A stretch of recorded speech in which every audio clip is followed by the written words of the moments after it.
Christopher Nolan is back. Oppenheimer is one of the most thrilling biopics I've ever seen. Let's talk about why I cannot stop thinking about this movie.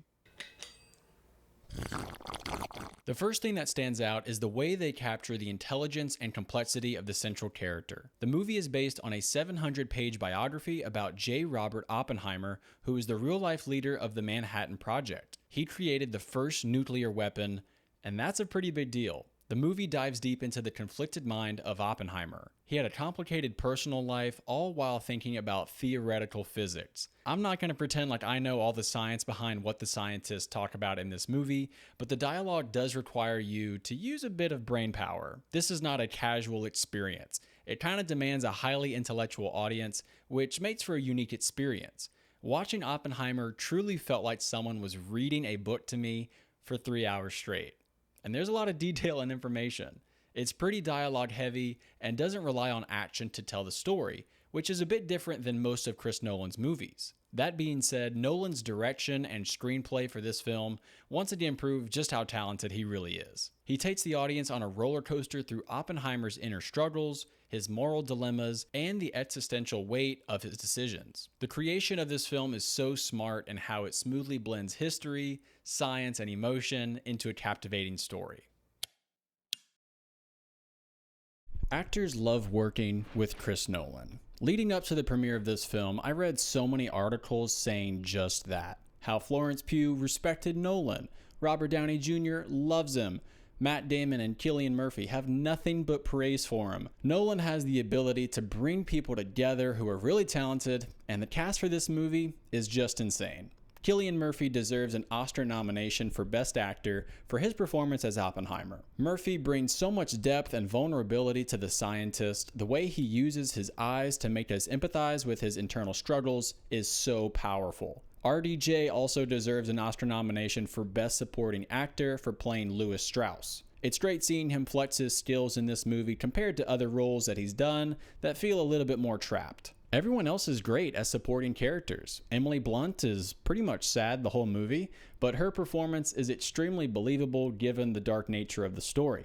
Matt Damon plays himself, which works out fine. It's funny how throughout this movie, though, you'll notice familiar faces pop up randomly in different scenes, and you'll be like, hey, I know him. Well, when really talented people show up on set just to say one or two lines, that's when you know the cast is loaded.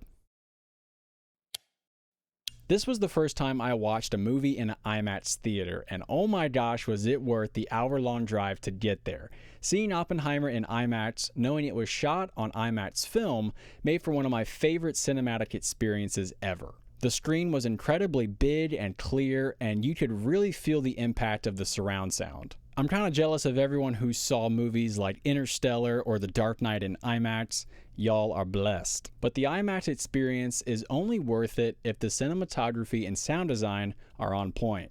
And boy was it on with Oppenheimer. The cinematography is nothing short of breathtaking. Hoyt van Hoytema used practical effects and awe-inspiring visuals to immerse us in the critical moments of the atomic bomb's creation. One of my favorite images is Cillian Murphy giving a speech to a crowd, and the insanely shallow depth of field is just beautiful. The camera work, the sound design, the epic score from Ludwig Göransson really make the movie overall feel important. There's so many incredible images in the movie that really just capture the gravity of the story, and to see it all on a giant bright screen was totally worth it.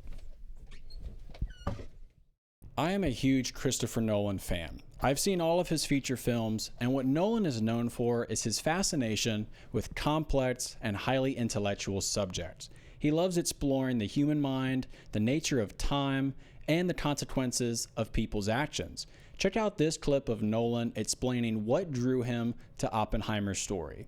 Filmmakers are always looking for the ultimate threat to our survival, the thing that we can be the most frightened of and that the hero can rescue us from.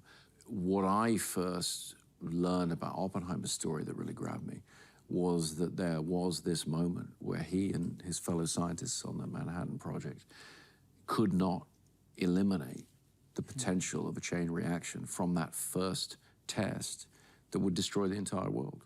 And yet they pushed the button.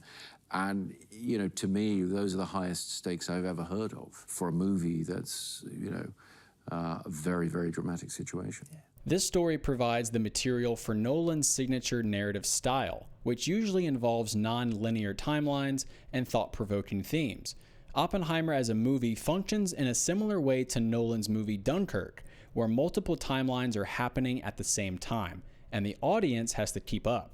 I love this unique approach to filmmaking, and it works incredibly well in Oppenheimer. The first 2 hours of the movie are engaging and thrilling. The edits are sharp, with no time wasted getting to the next scene. They also intercut these amazing practical effect shots from different science experiments. And those shots represent what's happening inside Oppenheimer's mind, because the story is told from his perspective. The editing is the reason why the first 2 hours are so enjoyable. Now, the third hour is where things really start to slow down, and I can see why some people may not enjoy the entire movie, because the pacing really does slow way down, and the focus starts to shift from the Manhattan Project to the trial of Oppenheimer. Isn't just a film about science and history. It opens the conversation to topics like human nature and morality. Oppenheimer was a deeply flawed man who lived under scrutiny his whole life. His personal life was imperfect and full of pain.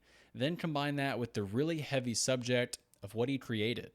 Nuclear weapons and mass destruction are not easy things to talk about. So by using a historical moment like the Manhattan Project, the film moves you to think about two things.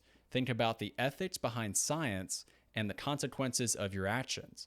The film doesn't shy away from difficult topics and questions, and that's why it's been stuck in my head for a while. Go watch Oppenheimer for yourself. Let me know what you think about it. Hope you enjoyed this video. Thanks to my Patreon members for supporting this channel. Y'all are awesome. Watch another video by tapping on your screen, and I'll see y'all later.